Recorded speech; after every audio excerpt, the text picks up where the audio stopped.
The late afternoon sun cast long shadows across the busy street as Mrs. Elena Johnson made her way toward the gleaming doors of Maison Edger. At 78, she moved with a slow but steady grace, her cane tapping gently against the sidewalk. She'd put on her best outfit today, a deep blue dress with a matching jacket and her pearl necklace, the one her late husband had given her on their 40th anniversary. This monthly dinner was her small luxury. After a lifetime of hard work as a school principal, raising 2 children on her own after her husband passed, she deserved this little pleasure.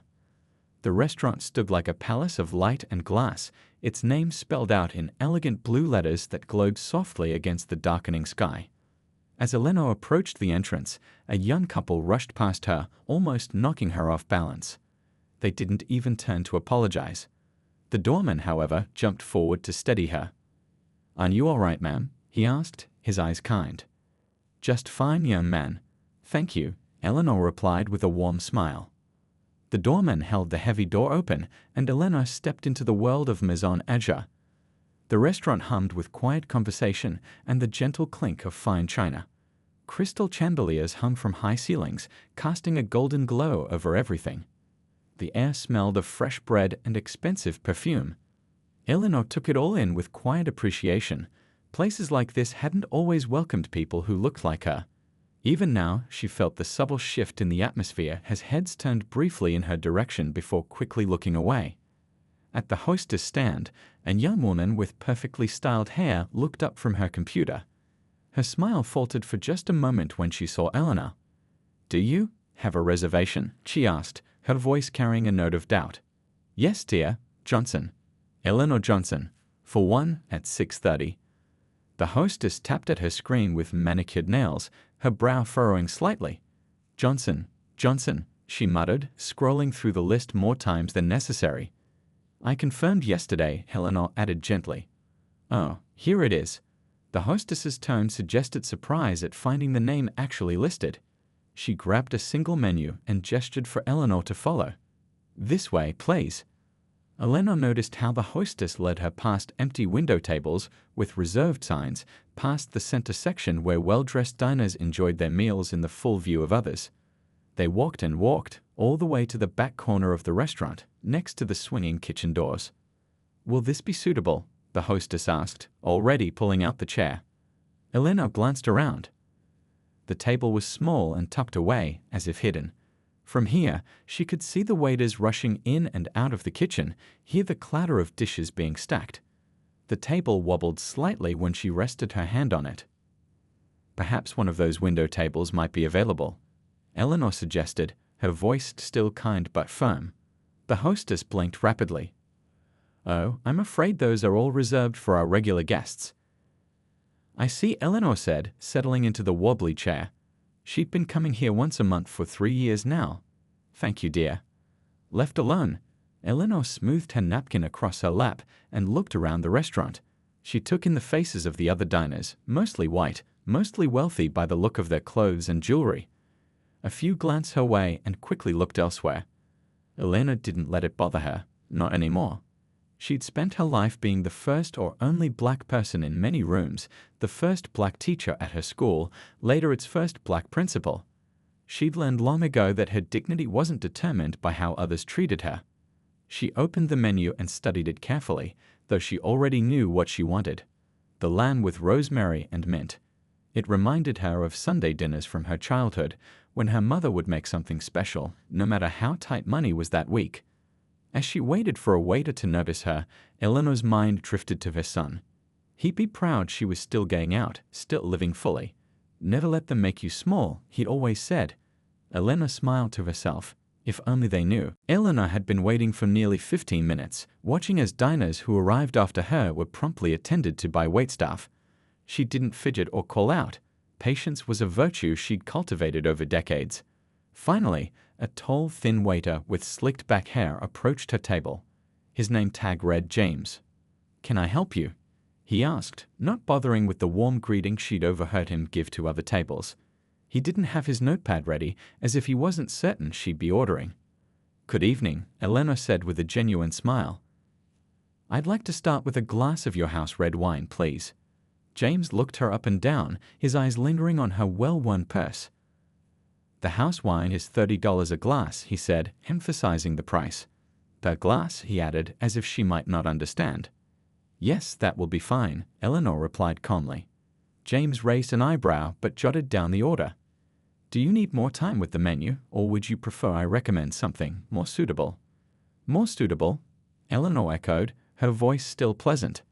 "Something a bit more." He paused, searching for words. "Straightforward.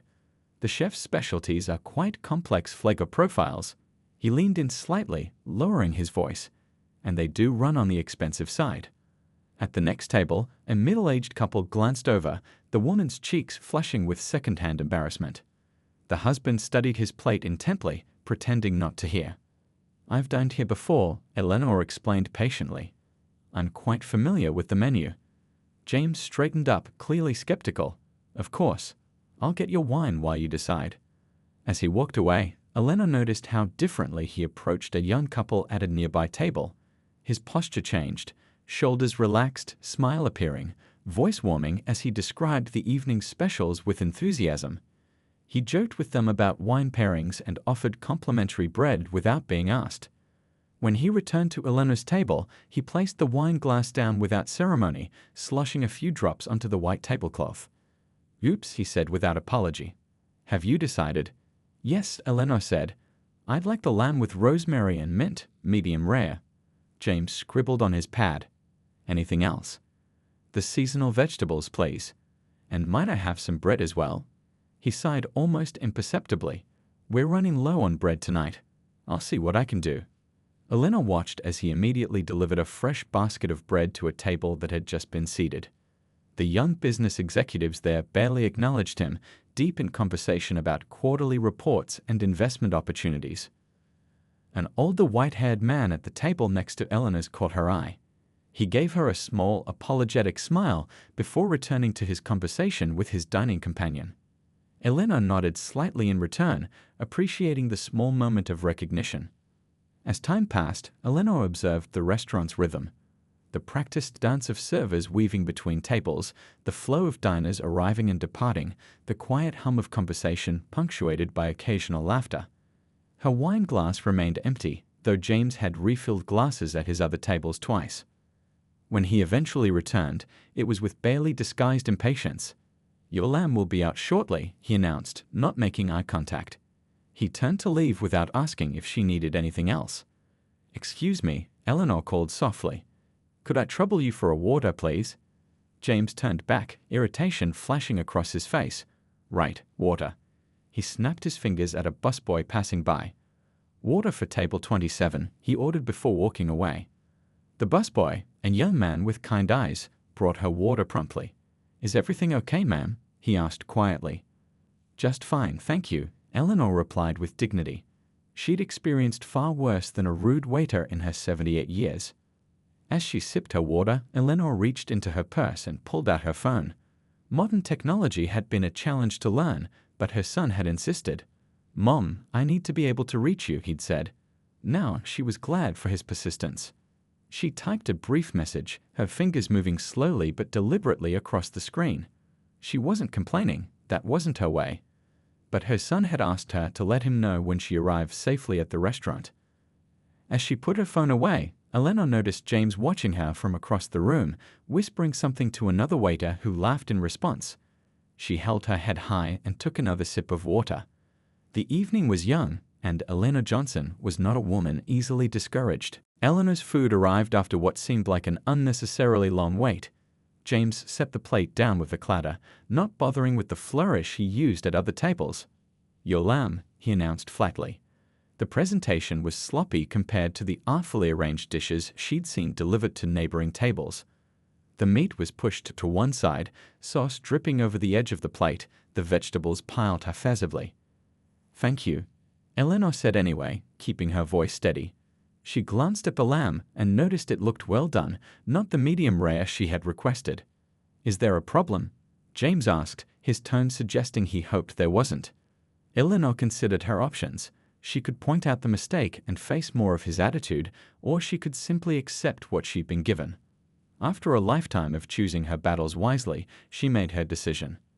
"Actually, I ordered this medium rare," she said politely. "This appears to be well done." James's jaw tightened. "The kitchen is very busy tonight. Sending it back would mean at least a 30-minute wait." The threat was clear: complain and you'll wait even longer. A young woman at the next table glanced over, her eyes meeting Eleanor's briefly before looking away. She leaned toward her date and whispered something.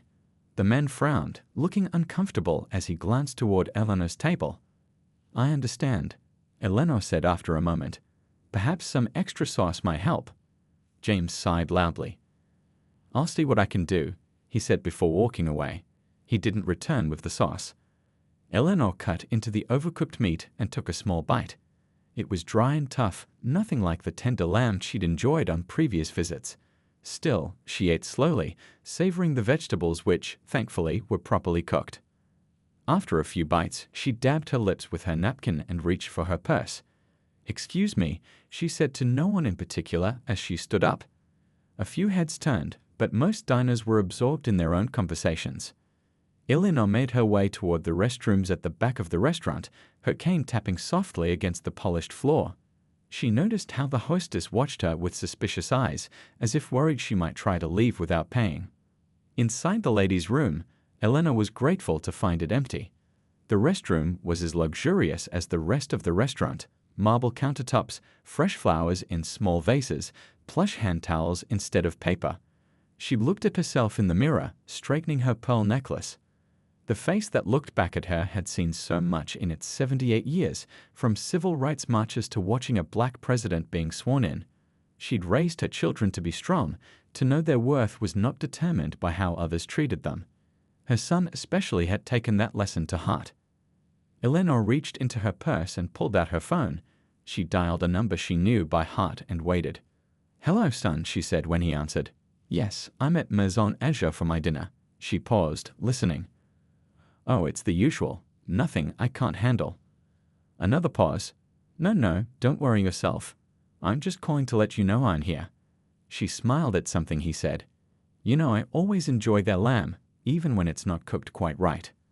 She ended the call after saying goodbye, then took a moment to refresh her lipstick. Whatever happened outside, Eleanor had learned long ago that maintaining her dignity was something only she could control. When she returned to her table, she noticed James was now fawning over a group of business executives who had just been seated at the best table in the house. He was describing the wine list with enthusiasm, making recommendations and jokes that had the group laughing appreciatively. Eleanor's water glass was still empty. Her plate of barely touched food had grown cold. She considered asking another server for help, but decided against it. Instead, she took another small bite of the tough lamb and watched the restaurant around her. A busboy, different from the one before, noticed her empty water glass and quickly refilled it. "Is everything okay, ma'am?" he asked quietly. "Just fine, young man," Eleanor said with a warm smile. "Thank you for asking." As she sipped her water, Eleanor checked her watch. It was almost 7:30 p.m. She wondered if her son had gotten her subtle message. Knowing him, he probably had. That thought made her smile to herself as she continued her lonely meal, her back straight, her head held high. The restaurant had reached its evening peak, every table filled with diners enjoying their expensive meals. Eleanor sat alone, mostly forgotten in her corner table. She'd given up on getting James's attention and had settled into watching the flow of people around her. After teaching for 40 years, people watching had become one of her favorite hobbies. Just as she was considering whether to ask for her check, the front entrance of the restaurant lit up with activity. The hostess, who had been lazily checking her phone, suddenly stood up straight, smoothing down her dress. The manager appeared from nowhere, adjusting his tie and plastering on a smile that hadn't been seen all evening. A tall, distinguished black man had entered Maison Aja. Even from her corner table, Eleanor could see how everyone reacted to him. He was in his early 50s, dressed in an impeccably tailored suit that spoke of real money, not the trying too hard kind, but the quiet wealth that doesn't need to announce itself. His presence commanded attention without him saying a word. The hostess practically ran to greet him, her entire demeanor transformed. "Good evening, sir. What an honor to have you with us tonight." Several diners turned to look, a few with expressions of recognition. A woman at a nearby table nudged her husband and whispered something urgent. The husband's eyes widened as he looked toward the entrance. Elena smiled to herself and took another sip of water. The manager was now shaking the man's hand enthusiastically. "We weren't expecting you tonight. Is there a special occasion? We can prepare your usual table immediately." The gentleman spoke too quietly for Eleanor to hear, but she could see him gesturing toward the restaurant floor. The hostess's smile faltered as she looked around nervously. She said something and pointed, her hand trembling slightly. The manager's face registered confusion, then concern. He turned to look in the direction the hostess was pointing, straight toward Eleanor's corner table. James, who had been delivering desserts to the business executives, noticed the commotion. He immediately abandoned his task and hurried toward the entrance, straightening his vest as he walked. He arrived just as the distinguished man began walking through the restaurant. Every head turned to follow his progress. He moved with confidence, nodding politely to a few guests who seemed to recognize him. Several people looked between him and Eleanor with dawning realization. James stepped forward, trying to intercept the man. "Sir, may I help you find your table? Perhaps you prefer one of our window seats. The view of the city lights is spectacular tonight." The gentleman merely smiled politely and continued walking. James followed, still talking rapidly. "Our chef has prepared some exquisite specials tonight. May I recommend the truffle risotto, or perhaps the Wagyu beef? I'd be honored to serve you personally." The man continued to Eleanor's table, leaving James trailing behind him, still rattling off recommendations. When he reached Eleanor, his serious expression melted into a warm smile. "Mom," he said, leaning down to kiss her cheek. "Sorry I'm a bit late." Eleanor patted his hand affectionately. "Anthony, you didn't need to come. I was just having my monthly dinner." Anthony looked at her barely touched plate of food and the empty wine glass. "Looks like I arrived right on time," he said, his voice gentle with her, but with an edge underneath. James had frozen in place, his mouth slightly open. The manager rushed over, nearly tripping over himself. "Mr. Johnson, we had no idea Mrs. Johnson was your mother. What an honor to have your family dining with us." The manager turned to Eleanor with an entirely different expression than anyone had shown her all evening. "Mrs. Johnson, please accept my deepest apologies for not recognizing you sooner." Anthony raised an eyebrow. "My mother has been coming here monthly for 3 years. You should recognize her by now." The restaurant had gone oddly quiet.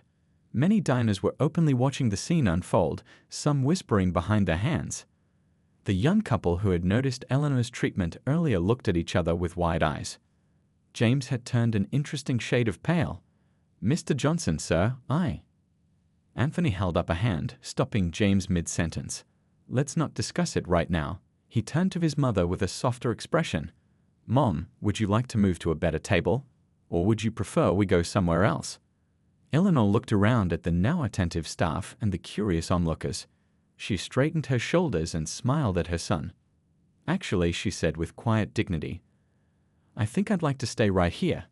But I would appreciate a fresh plate of lamb, medium rare this time, and perhaps you could join me for dinner." Anthony smiled, a mix of pride and protectiveness in his eyes. "I'd be honored to have dinner with the most important woman in my life." Anthony pulled out the empty chair at his mother's table and sat down, completely at ease despite being in the worst spot in the restaurant. The manager hovered anxiously nearby, shooting worried glances at James, who stood frozen with his serving tray still in hand. "Mom, how's the rest of your dinner been?" Anthony asked, his voice calm but his eyes taking in every detail: the empty water glass, the overcooked lamb, the lack of bread. Eleanor patted her son's hand. "It's been an experience," she said with a small smile. There was no bitterness in her voice, only a quiet dignity that came from decades of handling such situations. The manager stepped forward, wringing his hands. "Mr. Johnson, please allow me to bring a fresh meal for both you and your mother. On the house, of course." Anthony looked up at him, his expression thoughtful. "Thomas, isn't it? You've been the manager here for what, 5 years now?" The manager nodded eagerly, pleased to be recognized.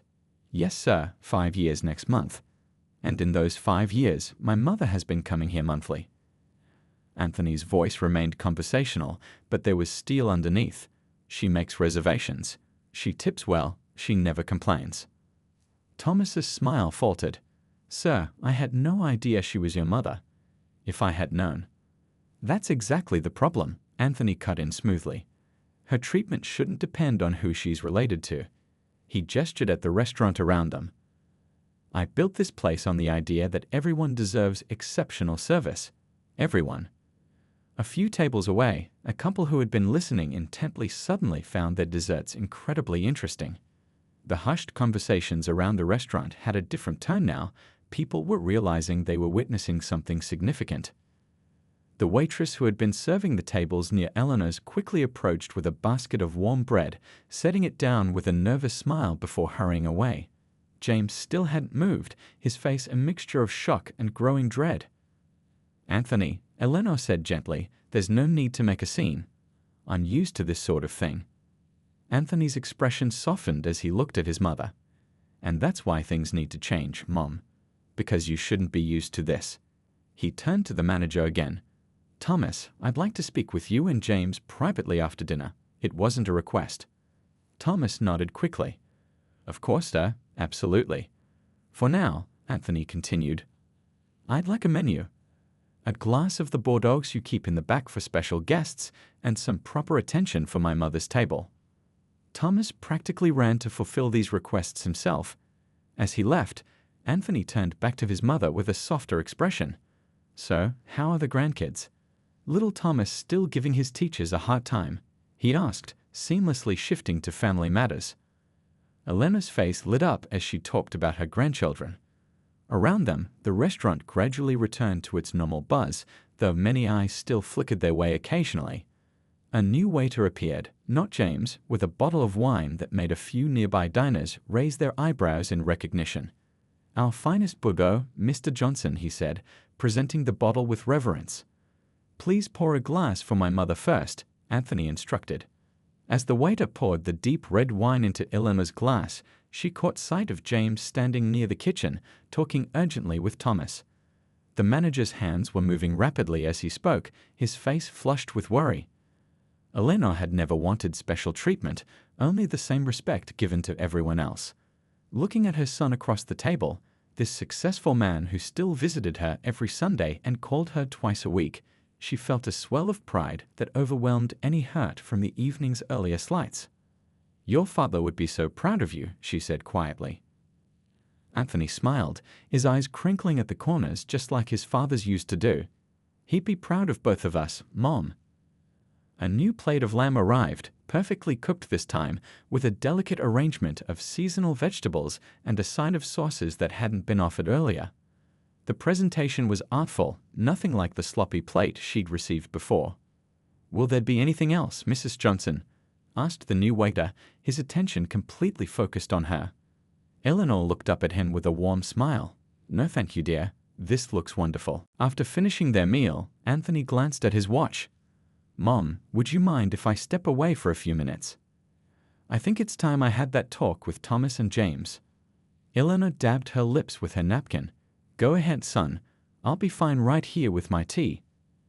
A young waitress had just brought her a steaming cup of Earl Grey, her favorite, though she hadn't mentioned this to anyone tonight. Anthony squeezed his mother's hand before standing up. He whispered something to a nearby staff member, who nodded quickly and came to stand discreetly near Eleanor's table.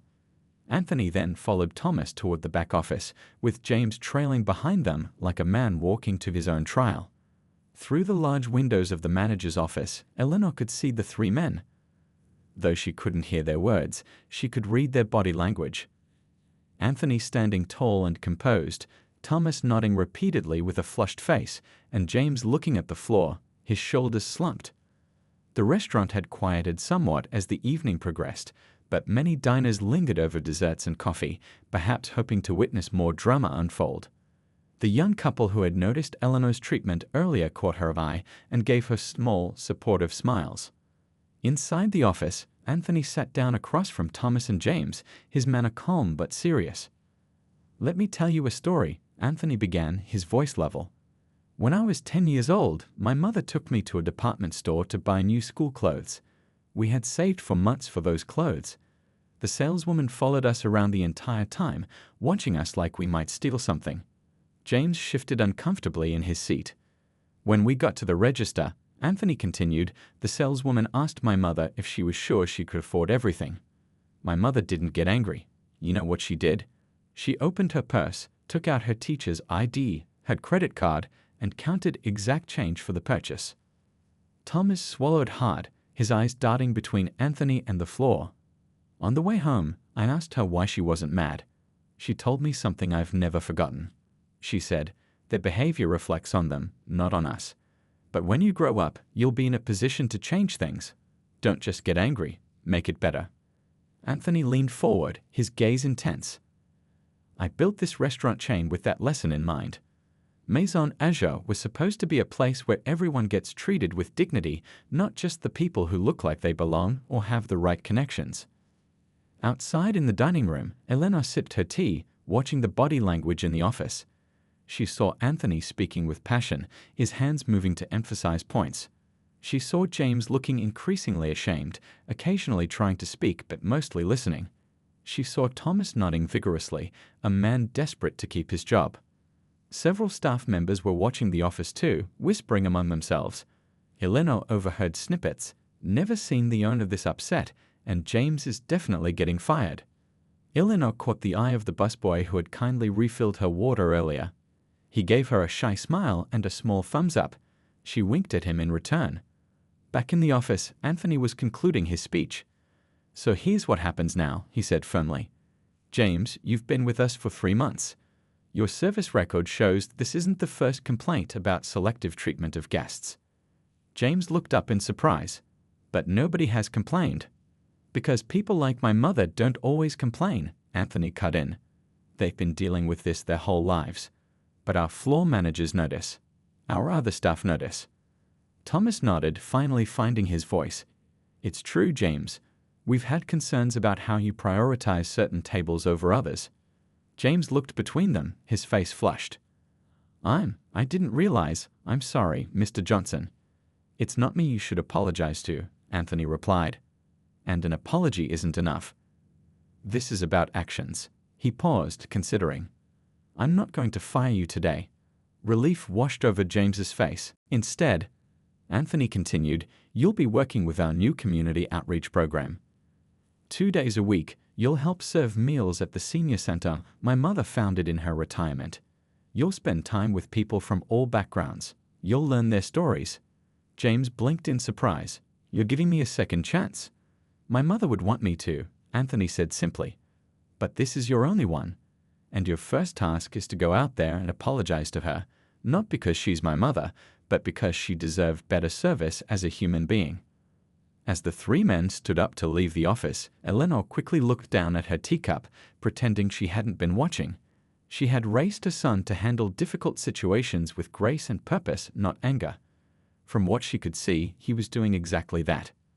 The restaurant had grown quieter now, the hour getting late.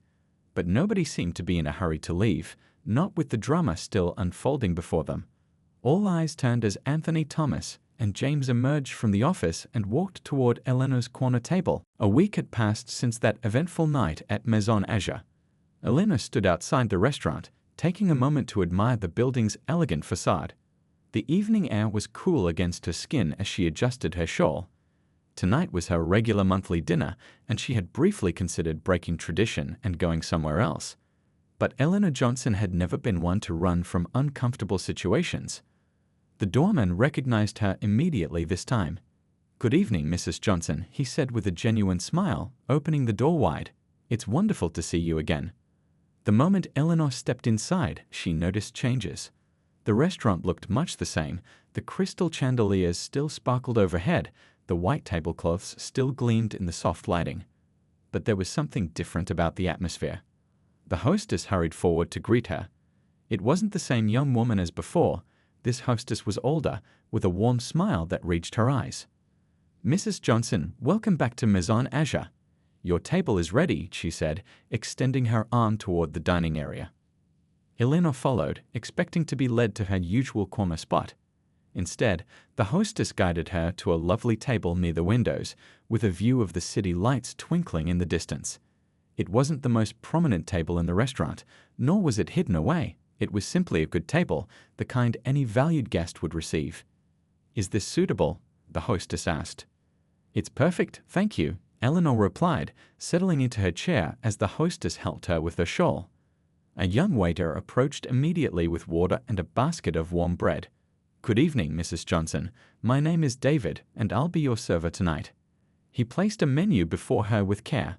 "Would you like to hear about our specials, or would you prefer some time with the menu first?" "I'd love to hear the specials," Eleanor said, pleasantly surprised by the attentive service. As David described the evening's offerings, Eleanor glanced around the restaurant. The clientele seemed more diverse than she remembered, not just in race, but in age and style of dress as well. At a nearby table, a group of young adults in casual clothes were being treated with the same careful attention as the business executives in expensive suits. When David finished describing the specials, he asked if she'd like wine recommendations. Eleanor smiled and ordered her usual glass of house red. "Excellent choice," David said with a nod, not a hint of condescension in his voice. As he walked away, Eleanor noticed Thomas, the manager, showing a group of staff members something on a tablet. They were nodding seriously, some taking notes. She caught snippets of his words: customer experience and implicit bias training. The front door opened, and Eleanor turned to see her son Anthony entering with a young black woman she didn't recognize. They were deep in conversation, the woman gesturing enthusiastically as she spoke. Anthony caught sight of his mother and waved, guiding his companion toward Eleanor's table. "Mom," he said, leaning down to kiss her cheek. "You remember I mentioned our new assistant manager? This is Patricia. She just finished her MBA at Howard." "It's an honor to meet you, Mrs. Johnson," Patricia said, extending her hand. "Your son has told me so much about you." "All good things, I hope," Eleanor smiled, shaking the young woman's hand. "The best," Patricia assured her. "In fact, your son tells me you're the inspiration behind our new community program." Anthony smiled. "Patricia's been helping implement the changes we discussed last week. She's got some great ideas for making sure every guest feels valued." Eleanor nodded approvingly. "And how is our friend James doing?" she asked quietly. "He started at the senior center yesterday," Anthony replied. "Mrs. Williams from your bridge club called to tell me he seemed genuinely interested in learning. Said he was asking good questions." Eleanor's face softened. People can change when given the chance. As they talked, Eleanor noticed James himself enter the restaurant, dressed not in his waiter's uniform but in casual clothes. He stopped at the hostess stand, speaking briefly with the woman there before being led to a table. A moment later, an elderly black couple joined him. James stood to greet them warmly, pulling out a chair for the woman with genuine respect. Anthony followed his mother's gaze. "That's part of his training. Dining with different community members en masse. Getting to know people as people, not just customers." As the evening continued, David returned with Eleanor's lamb, perfectly cooked, beautifully presented. Several staff members stopped by to check that everything was to their satisfaction, but it wasn't the nervous hovering of last week. This felt like genuine service. When the bill came, Eleanor noticed something new on the menu, a special called Miss Eleanor's Southern Lamb, described as slow-cooked with rosemary and mint, inspired by family traditions. As she prepared to leave, several staff members thanked her sincerely for coming. One young busboy added quietly, "Things are different now, Mrs. Johnson. Better. Thank you." Eleanor walked out of Maison Azure with her head held high, just as she always had. But tonight, there was a new lightness in her step. Sometimes change came from standing tall in the face of injustice. Sometimes it came from a quiet phone call to the right person, and sometimes it came from raising a son who remembered the lessons of his childhood and used his position to make the world a little more fair. Not bad for a monthly dinner out, she thought with a smile as the doorman called a taxi to take her home.